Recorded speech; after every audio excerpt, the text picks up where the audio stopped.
My name is Sarah. I am 28 years old, and I am writing this because silence has become my prison. The scars on my heart run deeper than any blade could cut, carved by promises that turned to ash in my mouth. They told me love would heal everything, that opening my heart would bring light into the darkness that had consumed my childhood. They lied. Love, I discovered, can be the cruelest weapon of all. It was 3 years ago when I first met him at that coffee shop downtown. Marcus had this way of looking at you like you were the only person in the world, his green eyes holding secrets I desperately wanted to unlock.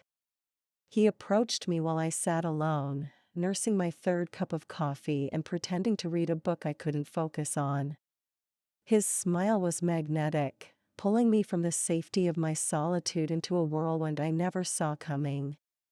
The conversation flowed effortlessly, and for the first time in years, I felt seen. Really seen.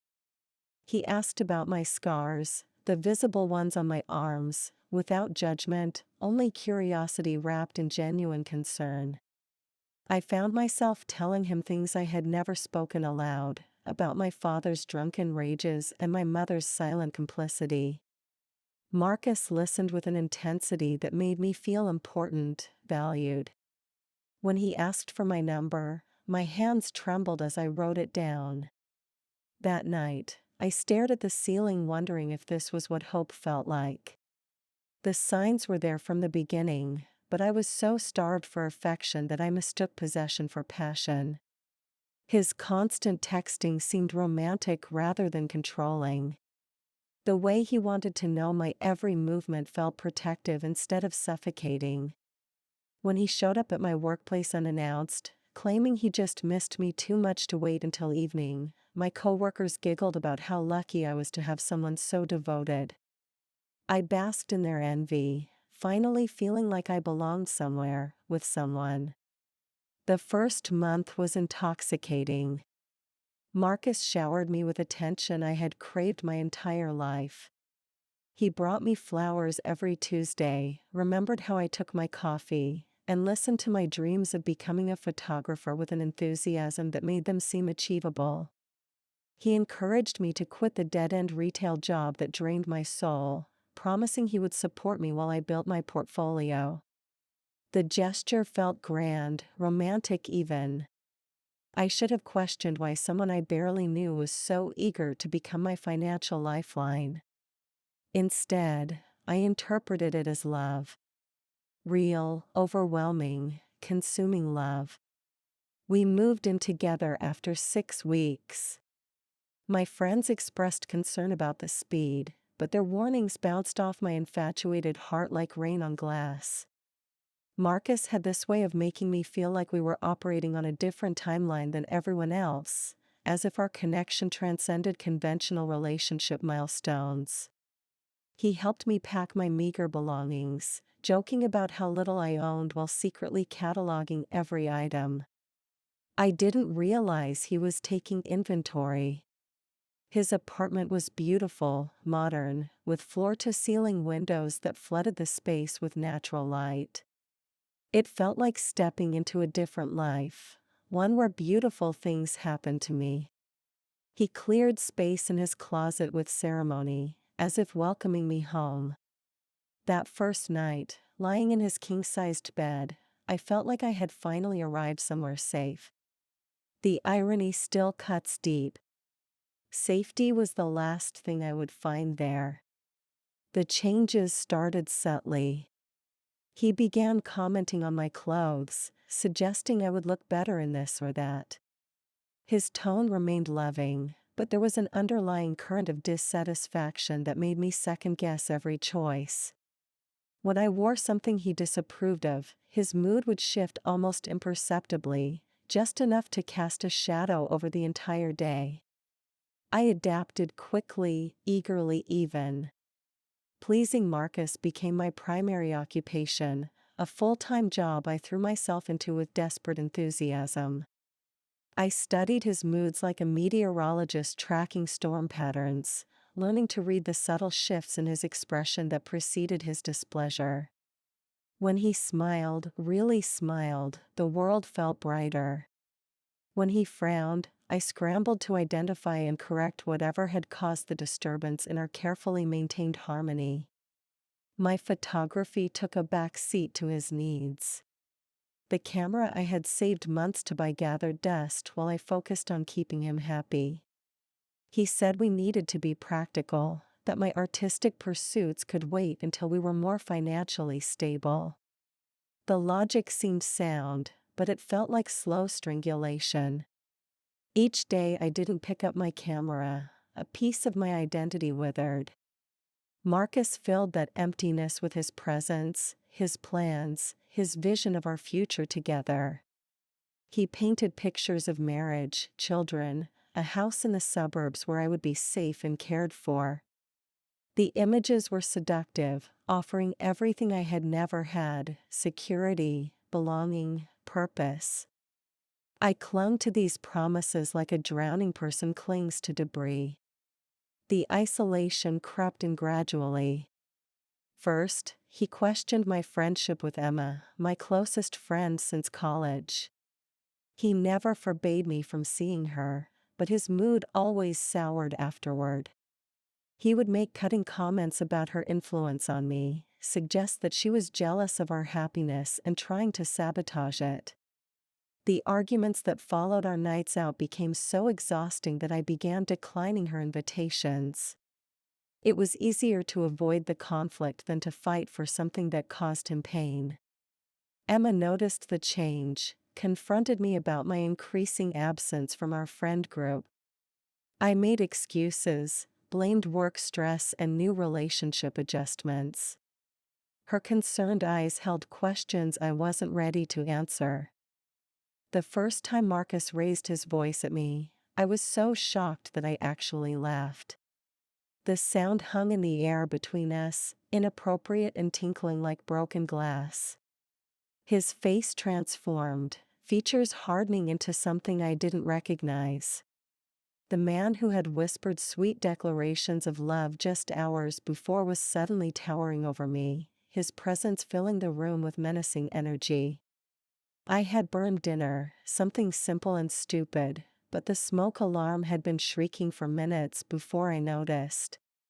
He had been on an important work call, and my carelessness had disrupted his concentration. The apology tumbled from my lips in a desperate stream, but his anger seemed to feed on my distress. He didn't hit me that night, but something in his eyes promised he could. The threat hung unspoken but understood. Afterward, he held me while I cried, stroking my hair and murmuring apologies of his own. He explained how stress from work was affecting him, how much pressure he was under to provide for us both. His tenderness felt like salvation, and I absorbed his explanations like gospel. Everyone gets overwhelmed sometimes, I reasoned. Love means supporting each other through difficult periods. I convinced myself that his outburst was an aberration, not a preview. The cognitive dissonance should have alarmed me, but I had become an expert at mental gymnastics, twisting reality into shapes that preserved my desperate need to believe in us. Days later, he surprised me with an expensive necklace, a delicate silver chain with a pendant shaped like a camera. The gesture felt like redemption, proof that he understood and supported my dreams. I wore it constantly, a talisman against doubt. When people complimented it, I would beam and tell them about my wonderful boyfriend who knew me so well. The necklace became a symbol of our love story, physical evidence that he cared about what mattered to me. Winter arrived early that year, blanketing the city in a false purity that mirrored my own willful blindness. Marcus's behavior became increasingly unpredictable, his moods swinging between devoted lover and barely contained fury with dizzying speed. I learned to read the weather in his face, adjusting my behavior accordingly. On good days, he was everything I had ever wanted: attentive, affectionate, full of plans for our future. On bad days, I became a ghost in my own life, moving carefully through the apartment like I was navigating a minefield. The bad days were increasing in frequency, but the good days were so intoxicatingly perfect that they erased my growing concerns. I began keeping a mental calendar, marking time by his emotional state rather than actual dates. Tuesday was gentle Marcus, bringing me tea and kissing my forehead while I pretended to job hunt online. Wednesday was volatile Marcus, criticizing the way I loaded the dishwasher with such venom that I spent an hour in the bathroom crying silently. Thursday brought apologetic Marcus, full of explanations and promises that it would never happen again. Friday delivered passionate Marcus, making love to me with an intensity that felt like both worship and ownership. I lived for those moments of tenderness, hoarding them against the inevitable storms. My self-worth became entirely dependent on his approval, my identity dissolving into whatever version of myself pleased him most. I stopped wearing bright colors because they made him feel overshadowed. I abandoned spicy food because it gave me bad breath. I even changed my laugh, softening it because he once mentioned it was too loud. Each small concession felt reasonable in isolation, but together they formed a cage I was building around myself. The woman I had been was disappearing piece by piece, replaced by a carefully constructed performance designed to keep him happy. The night everything changed started like any other. Marcus had been in a good mood all day, playful and affectionate, making jokes and planning a weekend getaway. I felt relaxed in a way that had become rare, allowing myself to believe that maybe we had turned a corner. We were watching a movie, some romantic comedy I had chosen, when my phone buzzed with a text from Emma. She was checking in, as she had been doing more frequently, her messages carefully worded but carrying an undertone of concern that I pretended not to notice. The text was innocent enough, just asking how I was doing and mentioning she missed me. But Marcus saw the notification light up my screen, and something in his expression shifted. The temperature in the room seemed to drop 10 degrees as he reached for my phone with deliberate calm. I should have said no, should have asserted my right to privacy, but by then I had been conditioned to avoid conflict at any cost.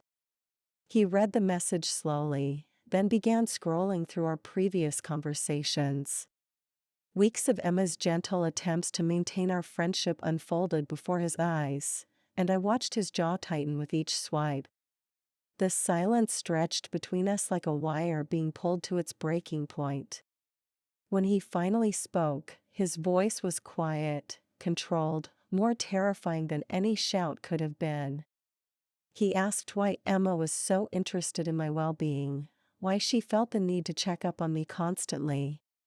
His questions carried implications that made my stomach churn. He painted her concern as manipulation, her friendship as a threat to our relationship. The way he spoke, Emma became a villain in our love story, someone actively working to destroy what we had built together. I found myself defending her weakly, then defending our relationship, then finally defending nothing at all as his logic twisted around me like rope. By the end of his monologue, I was apologizing for having friends who cared about me. That night marked the beginning of the end, though I wouldn't recognize it for months. Marcus began monitoring my communications more closely, always with explanations that sounded reasonable wrapped in his smooth voice. He worried about people taking advantage of my trusting nature, he said. The world was full of manipulative individuals who might try to come between us, and as my partner, it was his responsibility to protect me from their influence. His logic was seductive, playing on my deepest insecurities about my own judgment. After all, I had made poor choices before. My relationship history was littered with disappointments and betrayals. Maybe I really couldn't trust my own instincts when it came to people's motives. Marcus, on the other hand, was successful, confident, clearly more worldly than I was. If he saw threats I couldn't recognize, perhaps I should be grateful for his vigilance rather than resentful of his interference. The gradual erosion of my independence accelerated. He discouraged me from leaving the apartment unnecessarily, pointing out how much money I was spending on coffee shops and casual outings. We were saving for our future together, he reminded me, and every dollar mattered. The logic was financially sound, but the result was that my world shrank to the confines of his beautiful apartment.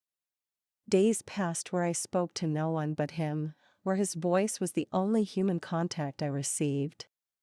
I began losing track of time, of myself, of the person I had been before. The mirror showed me a stranger, thin, pale, jumpy, with eyes that had lost their spark. I barely recognized the woman staring back at me, but I told myself this was what love looked like. This was commitment, sacrifice, the price of building something meaningful with another person. Everyone had to make compromises in relationships, I reasoned. My friends who were single simply couldn't understand the complexities of true partnership. Spring arrived with cruel irony, bringing life to everything except me. I watched from the apartment windows as the city awakened from winter's grip, people emerging into sunshine with smiles I could barely remember wearing. Marcus had started working longer hours, claiming a big project required his full attention, leaving me alone with nothing but daytime television and my increasingly dark thoughts. The isolation was complete now. Emma had stopped texting after I failed to respond to her last dozen attempts at contact. My family, never close to begin with, had accepted my vague explanations about being busy with my new relationship. I existed in a bubble of silence that Marcus had constructed around us, and I had become its willing prisoner. The photography equipment I had moved in with mocked me from its corner, unused and growing obsolete. My camera had become a museum piece, a reminder of dreams I had abandoned in favor of his approval. Sometimes I would pick it up just to feel its weight, remember the satisfaction of capturing perfect moments. But the light in the apartment was wrong, the angles uninspiring, and Marcus had made it clear that the sound of the shutter annoyed him when he was trying to concentrate. So it remained silent, like everything else in my life that had once brought me joy. The first time he shoved me was during an argument about money. I had spent $40 on groceries without consulting him, buying ingredients for a meal I wanted to cook as a surprise. The gesture, intended as loving, was interpreted as financial irresponsibility. His hands on my shoulders were firm at first, emphasizing his point about our budget constraints. But when I tried to explain my intentions, his grip tightened, and suddenly I was stumbling backward into the kitchen counter. The shock of physical contact froze me in place. He hadn't technically hit me, I told myself. It was more like an emphatic gesture that got out of hand. Men were naturally more physical than women. I was probably overreacting to normal relationship dynamics. The physical boundary, once crossed, became increasingly permeable. A shove during an argument became acceptable, then expected, then escalated. Marcus never left marks where they would be visible, never used his fists, never did anything that couldn't be explained away as an accident or misunderstanding. He was too smart for obvious violence, too calculated for crude brutality. His abuse was refined, surgical, designed to leave me questioning my own perceptions rather than his behavior. He would grab my wrists to emphasize points during heated discussions, his grip just tight enough to leave temporary impressions that faded within hours. When I winced, he would immediately release me and apologize, explaining that his passion for our relationship sometimes made him more intense than he intended. The apologies always came with explanations that made sense, reasons why his behavior was actually evidence of how much he cared about us. A normal boyfriend wouldn't invest this much emotional energy in their relationship, he would say. His intensity was proof of his commitment, not a warning sign of instability. I absorbed these explanations like a desperate student, grateful for any framework that allowed me to maintain my belief in our love story. The alternative, accepting that I had chosen another abusive relationship, was too devastating to contemplate. I had spent years in therapy after leaving my father's house, working to break cycles of dysfunction. The idea that I had simply recreated familiar patterns with more sophisticated packaging was unbearable. So I chose to believe Marcus's version of reality, where his controlling behavior was protection, his jealousy was devotion, and his violence was passion. The mental contortions required to maintain this belief system were exhausting, but I had become an Olympic gymnast of self-deception. Some part of me, buried deep beneath layers of rationalization, was screaming warnings I refused to hear. That voice grew quieter each day, smothered by my desperate need to make this work. Summer brought heat that felt oppressive even through the apartment's air conditioning. Marcus had installed security cameras throughout our home, ostensibly for protection after a break-in in the building. The camera's red lights blinked like mechanical eyes, watching my every move even when he was away. He could monitor the feeds from his phone, he explained, checking in to make sure I was safe during his long work days. The technology that should have made me feel secure instead made me feel like an animal in a zoo, performing for an invisible audience. I found myself moving differently when alone, conscious of being observed, editing my behavior for his remote consumption. Even my private moments became performances staged for his approval. The cameras captured everything: my tears during lonely afternoons, my attempts to call Emma that I always abandoned before dialing, the way I would stand motionless in front of the bathroom mirror trying to recognize myself. Marcus would sometimes reference things he had observed, casual comments that let me know he was always watching. He saw me looking at my old photography portfolio, he would mention over dinner. He noticed I had been sleeping poorly, evident from my restless movements captured in night vision mode. His omnipresence became absolute, more suffocating than any physical prison. I began to feel like I was disappearing, not just from the world but from myself. The woman I had been was becoming a ghost, visible only in increasingly brief moments when I thought about who I used to be. Marcus's version of me was taking over, a carefully crafted persona designed to meet his needs and avoid his displeasure. This new Sarah was quiet, compliant, grateful for his attention and protection. She never questioned his decisions, never expressed dissatisfaction with their life together, never showed interest in anything beyond their relationship. She was perfect for him, and she was killing me slowly from the inside. The breaking point came on a Tuesday evening in late August. Marcus had been in a particularly volatile mood all week, stressed about work deadlines and taking his frustration out on me through increasingly harsh criticism. Nothing I did was right, dinner was bland, the apartment was dusty, my appearance was slovenly. Each complaint felt like a physical blow, wearing down my already fragile sense of self-worth. I had been trying harder, desperate to return to his good graces, when I made a mistake that would change everything. While cleaning, I accidentally knocked over his laptop, sending it crashing to the hardwood floor. The screen cracked in a spider web pattern that seemed to mirror my own breaking point. For a moment, silence filled the apartment like held breath. Then Marcus erupted with a fury I had never witnessed before. His voice became something inhuman, filled with rage that seemed to come from some dark place deep within him.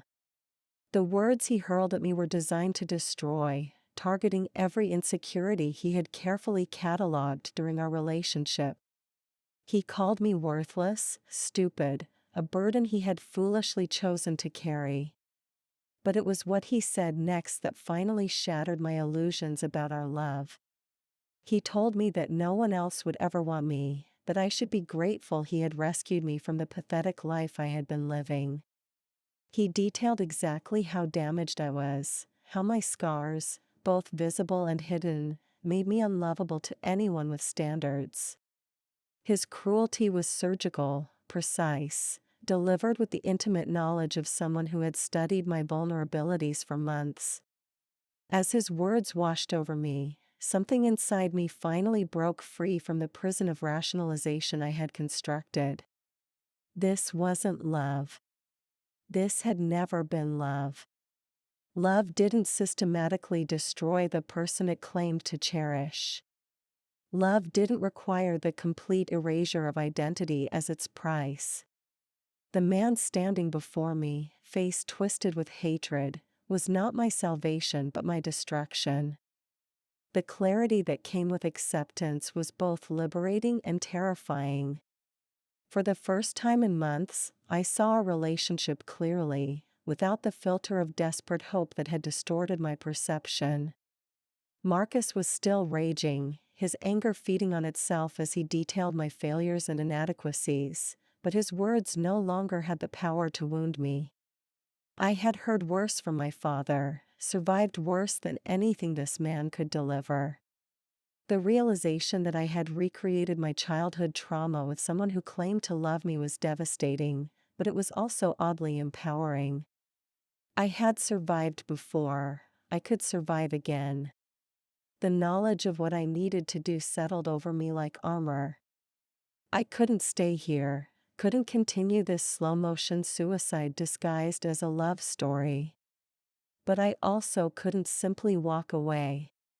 Marcus had made it clear that he considered me his property, had spent months isolating me and documenting my dependence on him. He wouldn't let me leave easily, and I had no resources, no support system, nowhere to go. My carefully planned escape would have to be subtle, invisible, executed with the same precision he had used to trap me. I began making small preparations, hiding tiny amounts of cash from grocery money, researching shelters and support services online during his work hours.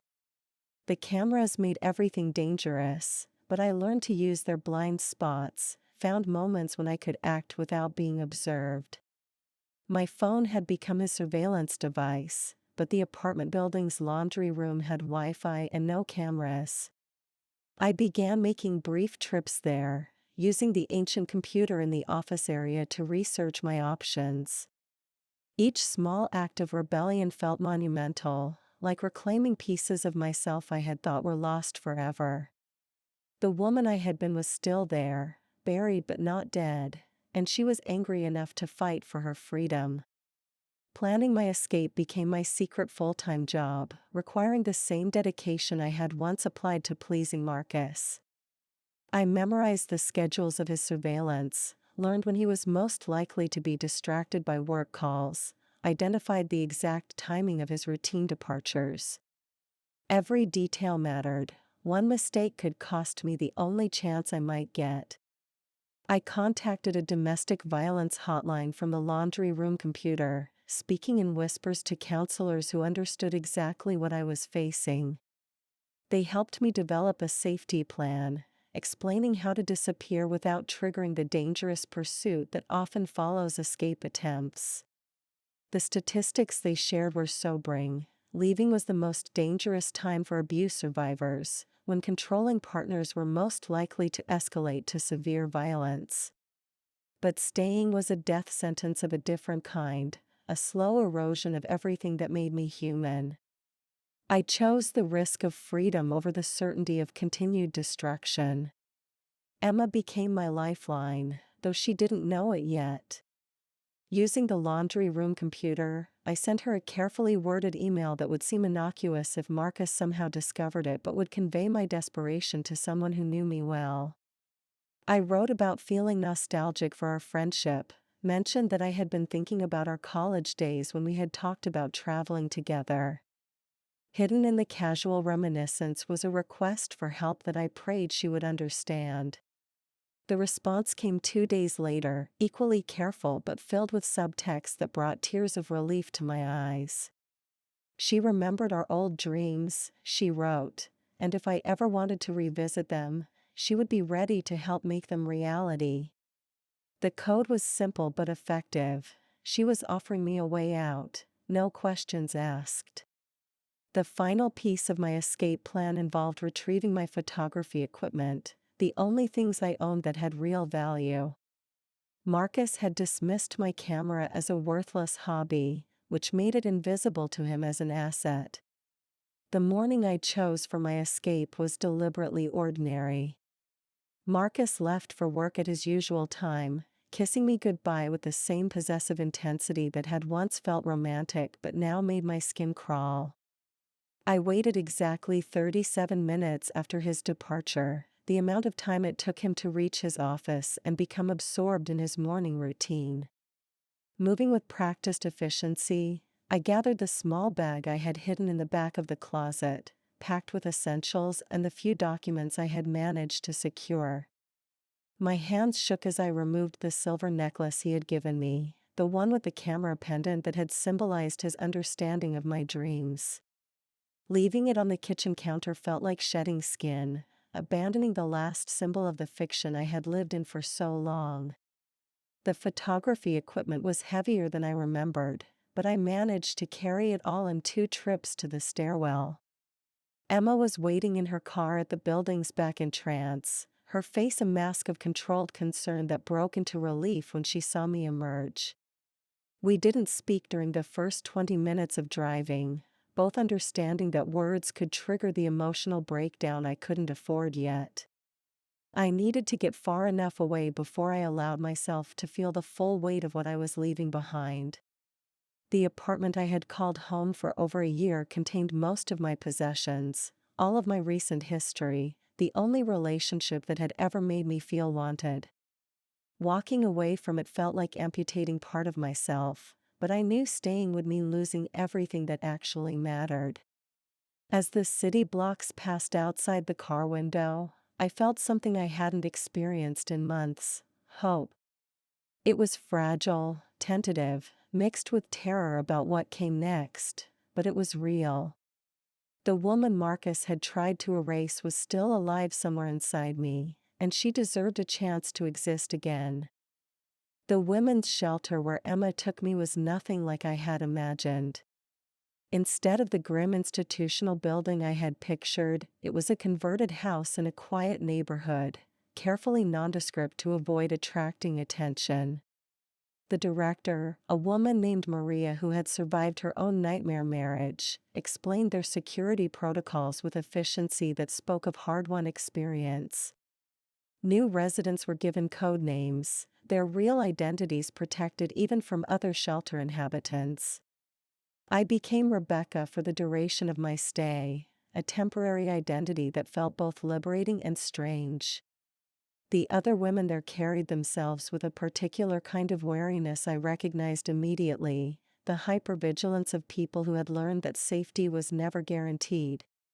But there was also something else: strength that had been tested and proven, resilience that had survived attempts at destruction. Listening to their stories during evening group sessions, I began to understand that Marcus's tactics weren't unique but part of a well-documented pattern of control that thousands of women experienced. The isolation, the gradual erosion of independence, the careful calibration of affection and abuse, it was all textbook manipulation, as predictable as it was devastating. This knowledge was somehow both crushing and comforting. I hadn't been specifically targeted because of my particular weaknesses. I had simply been vulnerable in ways that predators recognized and exploited. My first week of freedom was exhausting in ways I hadn't anticipated. Every sound made me jump, every knock at the door sent panic shooting through my nervous system. I checked locks compulsively, avoided windows, slept in short, restless intervals. The hypervigilance that had kept me alive in Marcus's apartment was harder to turn off than I had expected. But gradually, with the help of counselors who understood trauma responses, I began to recalibrate my nervous system for safety rather than survival. 3 months later, I sat in my new apartment, a modest one-bedroom that I could afford with the job I had found at a local photography studio, holding my camera for the first time since escaping. My hands remembered the familiar weight, the satisfying click of the shutter, the way light could be captured and transformed into something lasting. The first roll of film I shot was entirely of shadows and light patterns on my apartment walls, simple compositions that felt revolutionary after so long in darkness. When I developed them in the studio's darkroom, I saw something in those images I had thought was lost forever: my own perspective, my unique way of seeing the world. Marcus had tried to erase everything that made me who I was, but he had failed. The artist in me had survived, hidden but intact, waiting for freedom to breathe again. Emma visited often during those early months, bringing takeout and patient ears for the stories I was finally ready to tell. She never said "I told you so," never questioned why I had stayed so long or pushed me away when I needed help. Her friendship became a bridge back to the person I had been before Marcus, proof that love could exist without ownership, that caring could happen without control. I still carried scars from those months of psychological warfare, still jumped at unexpected sounds, still felt panic when men raised their voices. But I also carried something else, the knowledge that I was stronger than I had ever imagined. I had survived my father's violence, had escaped Marcus's manipulation, had rebuilt my life from nothing more than my own determination and the kindness of friends who refused to let me disappear. The woman in the mirror looked familiar again, thin but not fragile, marked but not broken. They had promised love but delivered scars, but those scars had become proof of my survival, evidence of battles fought and won. I was still here, still breathing, still capable of seeing beauty through my camera lens and creating something meaningful from the wreckage. That was enough. That was everything.